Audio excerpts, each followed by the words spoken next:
में बिताए मोहक लम्हों पर ध्यान देंगे। कल्पना कीजिए हिमालय की बर्फ से ढकी ऊंची चोटियां, जहां एक शांत सन्नाटा छाया है।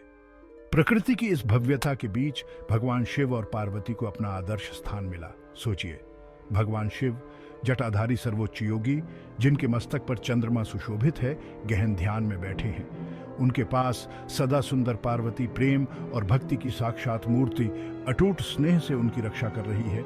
उनका रिश्ता संतुलन का प्रतीक है। जहां शिव सांसारिक इच्छाओं से विरक्त सन्यासी का रिप्रेजेंट्स करते हैं, वहीं पार्वती पोषण करने वाली शक्ति है जो उनके मिलन में स्नेह और प्रेम लाती है।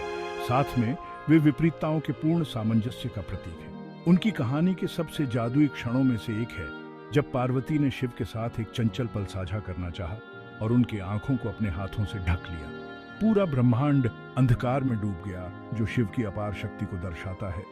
लेकिन जैसे ही पार्वती ने अपने हाथ हटाए, प्रकाश वापस लौट आया, जो दर्शाता है कि कैसे उनका बंधन ब्रह्मांड में संतुलन लाता है। एक और दिल को छू लेने वाली कहानी है पार्वती की अटूट भक्ति की।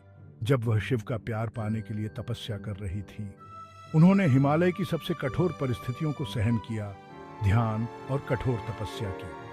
उनके दृढ़ संकल्प और शुद्ध प्रेम से प्रभावित होकर शिव उनके सामने प्रकट हुए और उन्हें अपनी पत्नी के रूप में स्वीकार कर लिया। यह दर्शाता है कि सच्चा प्यार और समर्पण सबसे पावरशाली देवताओं को भी हिला सकता है।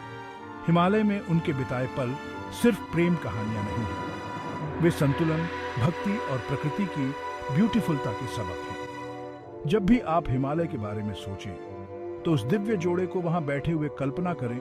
उनकी उपस्थिति पहले से ही शानदार पहाड़ों में एक रहस्यमय आकर्षण जोड़ती है। तो अगली बार जब आप बर्फ से ढकी चोटियों को देखें या पहाड़ की ठंडी हवा महसूस करें, तो भगवान शिव और पार्वती के जादुई क्षणों को याद करें। उनकी कहानियां हमें प्रकृति और एक दूसरे के साथ साझा किए जाने वाले गहन संबंधों की याद दिलाती हैं। अगली बार